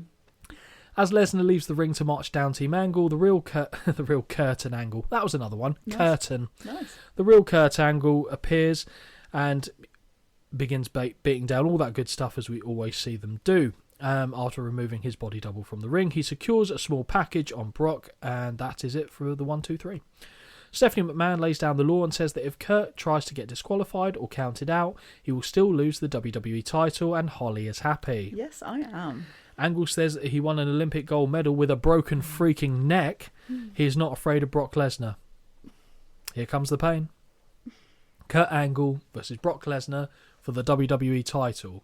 I'm going to go out on a limb and say you had high expectations for this. Yeah. And then I'm going to ask you a follow-up question of, but whose side were you on? I don't. Friend of the show, Kurt Angle, or a pre-beast incarnate, Brock Lesnar? I'll be honest, Brock Lesnar. I was also on Brock Lesnar's side. I really just rated him. Yep. Really did. For quite a long time, actually. But he's got that look that is immediately menacing. Yeah, of course it is. Like, Fucking huge. it's not even just that. It's everything. Like, it's the way he carries Demeanour. himself as well. Like, it's Yeah. brilliant. I feel like I would be concerned having any conversation with Brock in case he just snaps and then puts me in a pretzel where my leg's up my arsehole Yeah. or something. Yeah. So, yeah. No, I get that. I get what you're saying. Holly, what do you think will be the very first thing I say about this match? Oh, I don't know. Correct. The champion should not be coming out first. Of That course. being said, here comes friend of the show, Kurt Angle. With the Olympic gold medalist waiting in the ring, next out is the future beast incarnate, Brock Lesnar, who noticeably has taped his midsection. They keep saying ribs. Ribs aren't here. No. Just putting that out there. Worth noting, Michael Cole's voice is absolutely jacked. Every sentence he says sounds ripe with pain. Really bad. Yeah, he's suffering from something. Very much so. Although, having done this for a while, I can understand his plight. Lesnar enters the ring and the two men go face to face with the WWE title belt raised. Mike Chioda separates the two men and raises the WWE title belt into the air, showing all four sides of the ring. The bell sounds and we're underway. Collar and elbow tie-up sees Brock charge at Angle from one corner to another, overpowering the Olympian. Clean break, however, as he steps away. Brock clutches at his midsection. Noticeable.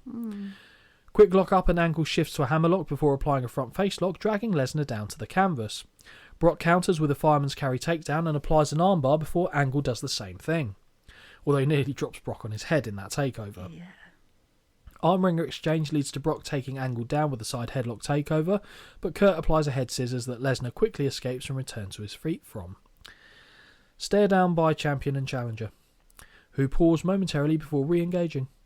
Quick go behind by Brock, and he lifts Kurt off his feet and down to the canvas, but Angle rapidly returns to a vertical base and succeeded in a standing switch before Lesnar does the same. Angle uses Brock's position to swing him down to the canvas, where Lesnar momentarily applies a head scissors of his own. Brock gets to his feet, but he's quickly taken down with a side headlock takeover. As both men return to their feet, Brock pushes Angle off and knocks him down with a standing shoulder tackle. Lesnar begins bouncing on the balls of his feet, but is clearly suffering from the damage done to his midsection within the past 2 weeks. Kurt grabs the leg and sweeps it out from under Brock, and the two continue to jostle for superior positioning. Kind of what you'd expect from two amateur wrestlers to kind of kick off like this. Makes sense. With these two, weirdly, also, the back and forth doesn't bother me. Yeah. Because I know, from history, that was what they did. Their background is. Yep. But with other people, weirdly does bother me. Okay, interesting. I don't know why. Lesnar again manages to get Angle on his feet from a reverse waist, get Angle off his feet from a reverse waist lock, but the Olympic gold medalist frees himself. Anyway, Olympic gold medalist frees himself with an elbow before charging into an arm drag takedown. Angle backs Brock into the corner but doesn't provide the clean break as he lands a knee to the injured ribs and follows up with clubbing blows to the spine.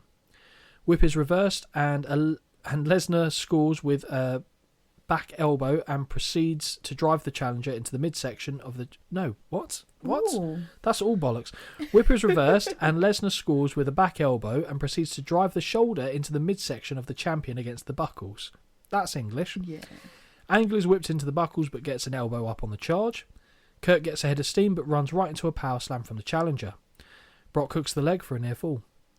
Boots in the corner by Lesnar, but he misses a wild clothesline and is sent for a ride on a German suplex. But whilst the champion celebrates, Brock returns to his feet and levels him with a clothesline. Knees against the ropes, but when Angle is whipped to the ropes, he grabs on and pulls himself under and out of the ring. Lesnar follows to the outside, but when they return to the ring, the Olympian is ready and waiting to unload with stomps. Corner whip is reversed and Brock powers Kurt above his head and press slams him to the canvas, an incredible feat of strength. So impressive. Unbelievable. Lesnar tries to charge at Angle in the corner once more, but is greeted with a kick to the gut that takes all the wind out of his sails. Brilliant spot here, as Angle German suplex Lesnar into the corner buckles. Mm-hmm. Fantastic. Yeah. Fantastic. Brock rolls to the outside where the champion follows, and he runs him back first into the barricade, moving the wall at least 2 feet in the process. Mm-hmm. Lesnar is draped over the apron where Kurt lays in a series of elbows to the spine. Back in the ring, Angle delivers a back suplex that earns him a 2 count. Corner beatdown leads to a snap vertical suplex. That is still only enough for 2. We get a modified bow and arrow STF applied by the champion, and Brock has shades of purple that are rarely seen on a human being right here, unless you're kind of brother love, pinking up your face in the mid to late 80s and early 90s. After a while, Lesnar lands a number of elbows to the ribs, but Kurt refuses to release the grip. Brock rolls onto his stomach where Kurt transitions to a crossface around the neck, which genuinely looks brutal, and the sweat continues to pour off the challenger, who is no less purple than he was moments ago. Because with the hook grip that Angle has, you can actually see the whites of his hand, so you know he's straining in some capacity, which helps in how it looks devastating. Yeah, I agree. Brock returns to his feet and Angle jumps on his back, which leads to Lesnar charging into the buckles, driving Kurt back first for the impact on 2 occasions where the grip is eventually released. Stomps and punches from Brock, but the corner whip is reversed, and when Lesnar begins to walk back toward the middle of the ring, Kurt grabs him and throws him overhead with a belly-to-belly suplex. Angle was pleased with that one as he woos and opens his arms to the crowd. Running knee to the back of Lesnar, and the second send him between the ropes to the floor. The champion returns to the ring and follows. Returns Lesnar to the ring and follows, but he charges into a devastating spinebuster, leaving both men down. They get back to their feet at the count of 8, and Kurt unloads with a number of right hands, which Brock responds to with a few choice knees. Rake of the eyes by Angle, who whips the challenger into the ropes, but is levelled with a pair of clotheslines and a big boot that sends him reeling into the buckles. Shove into the buckles keeps the champion in place as Brock unloads a volley of shoulders to the midsection. Corner whip sees the champion get the elbow up once more on the charge, but mistakenly rushes into a belly-to-belly overhead throw. A second put the champion down, and Brock drags him into the middle of the ring to hook the leg for the 1, 2, no. Lesnar looks for another suplex, but the champion goes behind and sends the big man for the ride with a trifecta of German suplexes, make it 4 in fact. Mm-hmm. Kurt beckons Brock to get to his feet, where he looks for an angle slam, but Lesnar slips out the back door and looks to hit an F5. Angle lands on his feet and trips the challenger down to the canvas, where he applies the dreaded ankle lock. Great series. Very good. Great series of moves. Brock crawls to the ropes but is dragged back to the middle of the ring, and as the champion continues to wrench away, changing it up, Kurt applies a half crab and Lesnar looks to be in a world of trouble. Eventually he makes the bottom rope, forcing the hold to be broken. Angle clubs away and connects with another running knee to the kneeling challenger's back, but on the second charge finds himself elevated over the top and down to the outside. Angle returns to the ring and charges Brock in the corner, but the challenger sidesteps and unloads with more shoulders to the back this time, with Kurt trapped in the corner. Kurt reverses a whip out of the corner, ducks a wild swing, and throws Lesnar head over heels on a German suplex. Incredible scenes. Yes. Hook of the leg, and we get the 1, 2, no. Angle stalks his prey and connects with an angle slam. 1, 2, no. Again, Brock kicks out. Did you know who won this match, by the way? No. Who did you think was going to win? Why always in my head when I say you think they're going to win? Then that's how I have to do it, because otherwise it's even if it's a stupid, I'm like Stone Cold in the last one, I will still stand by it. Fine.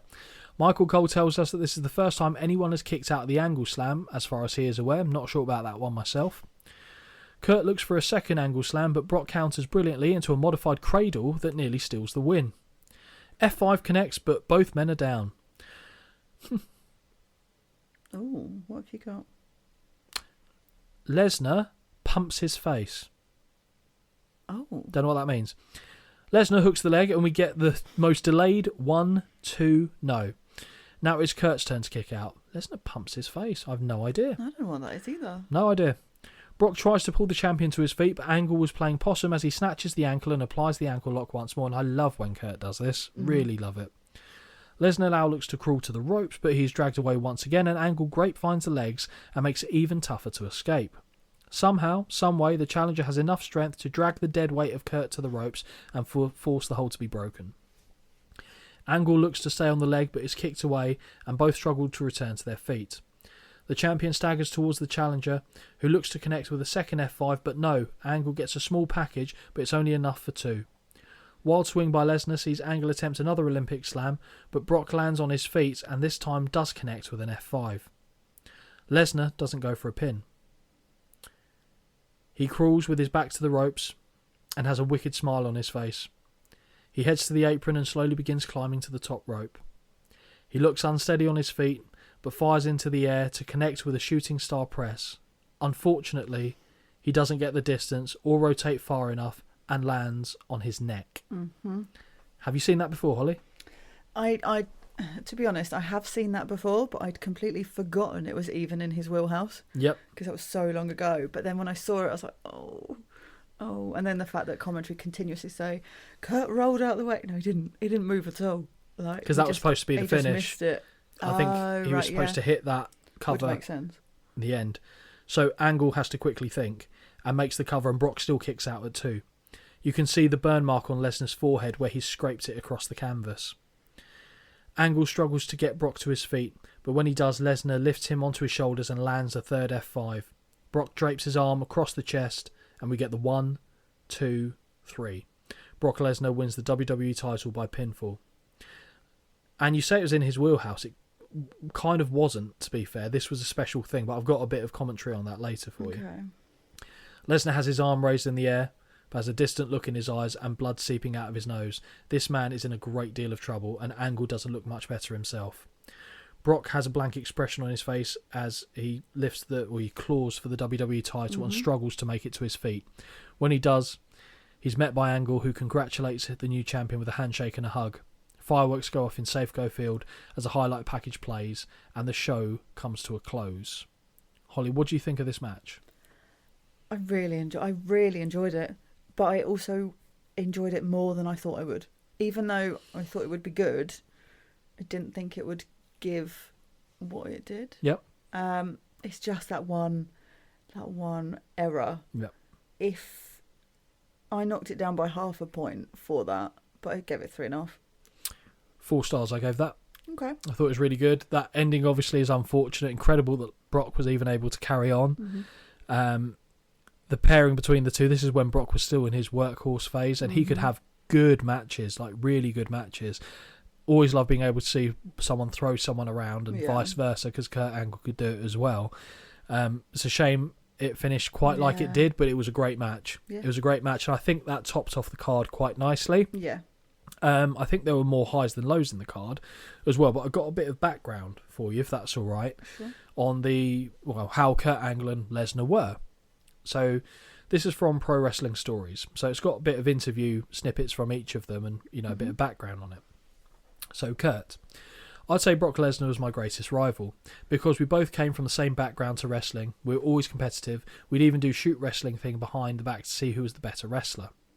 Brock, I have great respect for Kurt Angle. In 1996, when he won the gold medal, I was graduating high school. I followed wrestling internationally, collegiately.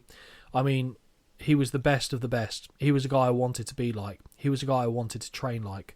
Kurt and I had a relationship that I don't have with a lot of other guys in the locker room because of our roots and what we've done. Angle. It was supposed to be the greatest moment in WrestleMania history. He was supposed to finish me with that move, but he nearly finished himself. Jim Cornette. I worked with Brock when he started at Ohio Valley Wrestling Developmental, and I'll be honest with you, he was getting paid about 4 or 5 times more than everyone else in the developmental program because of who he was.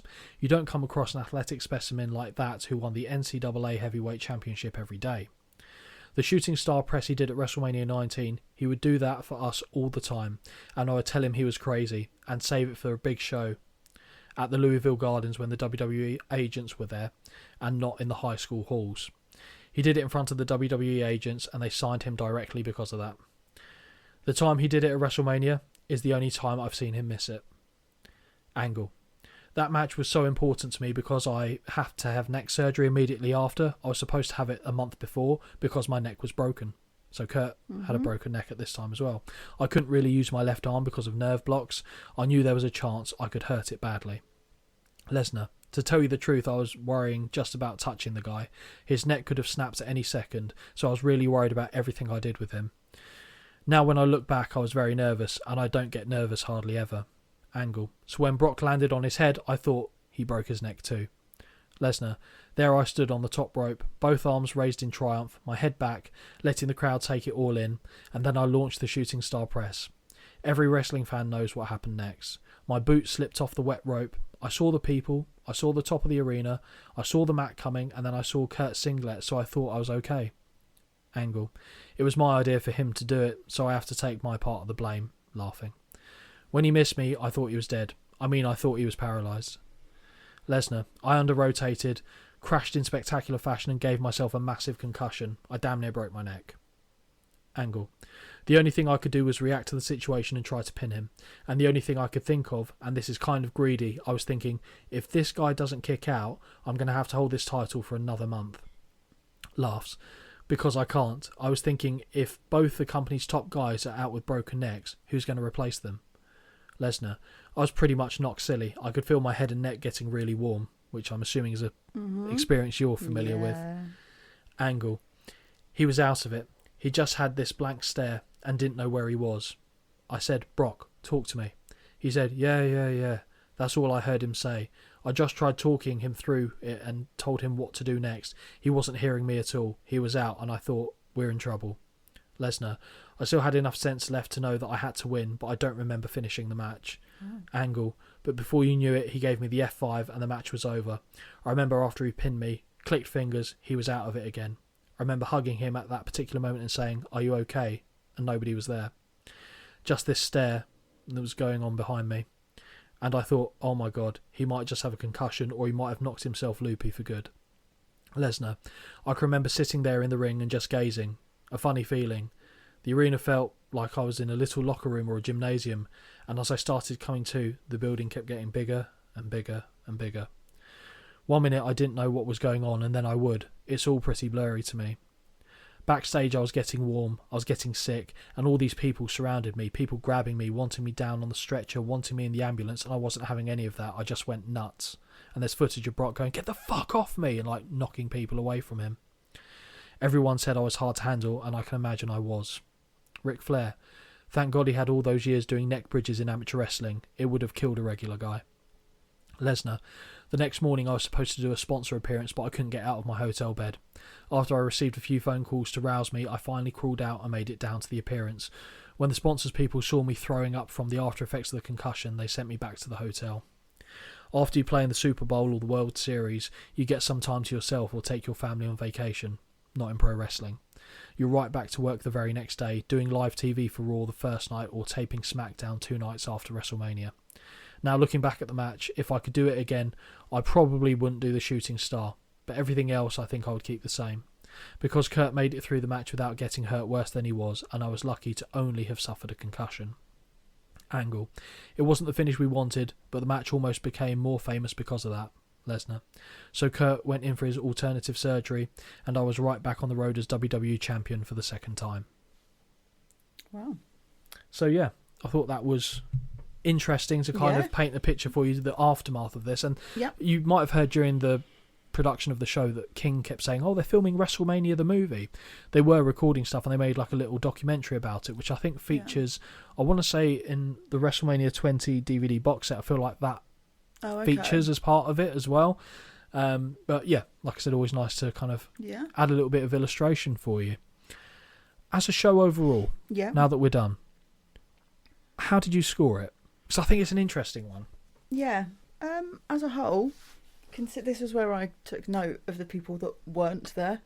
So yeah, like we'd already said, you've got no Ed, no Jeff, no all these people that you're so used to seeing. But I really enjoyed it. There was the women's stuff I could have done without. As in the cat fight or the match? The cat fight stuff. Fine. But also, it didn't take up that much time, so it's not really an issue. 7.5 out of 10. I'm not far off. 7 would have been my score for it. Yeah. But again, I've got this nostalgic thing about it because I watched it so much growing up. But funny enough, that didn't help or hinder it, I don't think. I was able to kind of watch it in seclusion, as it were. And yeah, I think it was a good show. Enjoyed it. Would I put it up there with 18 and 17? Maybe not quite, but it's not far off. Not far off, to be honest, in terms of how much I enjoyed it as a show. And it had a good flow to it. It was long. Yeah. 3 hours and 40 minutes is a long show, of course. But there was no point where I was like, this needs to end now, like on any particular moment, which is big. It really is. But we're not done there yet, Holly. We never are. No. Because we've got to come to everybody's favourite part of any Win Twice recording. Sure. Holly's outfit of the night. Yeah. How many contenders do we have? 1, 2, 3, 4, 5, 6. 6. I'll have a guess at a couple, if that's okay. You do you. Jericho, I'd put in there. No. That is not acceptable. Okay. My segment. Fine. My last word. Okay. I made you jump earlier. I'll allow that. JR, I thought actually had a cracking little outfit on, but looked good, but didn't make the list. Kurt Angle. Yes, but I have also lumped him in with Team the Angle. whole of Team Angle because they're all wearing identical. Okay, and Hulk Hogan. Yeah. And then I'm going to stop guessing. I'll let you fill in the rest. So Ray is on there. Of course, Ray. I obviously do it as is, and once you're on the list, you're not coming off. Trish is on there. Yep. I actually put Victoria on there too, actually. Yeah, fine. The black number. Nice outfit. Strong back. Shawn Michaels. Yeah, I nearly guessed him. Yeah, because it's not even just... I know he layers up his gear, because you've got the entrance gear and then he strips it off, but even his normal gear, great. Hogan, yeah, brilliant. And obviously Angle, so yeah. Okay. I'm going to say for outfit of the night, you went Rey Mysterio. I can confirm I went for Shawn Michaels. Don't know if I agree with that one, actually. That's one of the ones where I go, I mean, it's your segment, your final word, as you said. I probably would have given it to Mysterio. I think Shawn Michaels just coming back wins it. Because I think Jericho's outfit was better than Shawn Michaels, personally, in that one. But if we're like talking about any of his other recent WrestleMania attires, this one didn't quite deliver. I think it's the haircut, honestly. Yeah, probably. The haircut really takes a lot of it away from me, to be honest. Fair enough. But yeah, we've come to the end of yet another WrestleMania. The next one is 20, Holly. Okay. It'll be the 20th WrestleMania that we've seen as part of our show. Nothing to worry about. Okay, so it's not like there's no pre-warning coming. No, the worst one is I want to say it's like 26 or 7. That's a while off. So we're still fine for a while. Okay. I'm sure there'll be other things that I've forgotten about, to be fair. But yeah, there was whichever one was the Miz was the bad one. Right. The one and only WrestleMania that I've watched with Jamie. Oh, okay. So yeah, special place in my heart for that reason, if nothing else. But before we go and hit the dusty trail, can you elucidate and tell the lovely listeners how they can get in contact with us? wintwicepod@gmail.com, and then social media is wintwicepod. So that is Instagram, YouTube, obviously. Yeah. But yeah, like I said, you can reach out to us, suggest a show and why we should watch it, and give us your thoughts. Obviously, any shows that we've covered, feel free to give in your thoughts on that, and I can obviously read them out on the next recording to get your guys and girls' input as well. But that's pretty much the end of this one, is it, Holly? I think. Done. Nothing else to cover off. All bases covered. I think so. Home run has been hit. Yep. And until next time, guys, take care. Until next time, this has been a Win Twice Wrestling production. Peace out.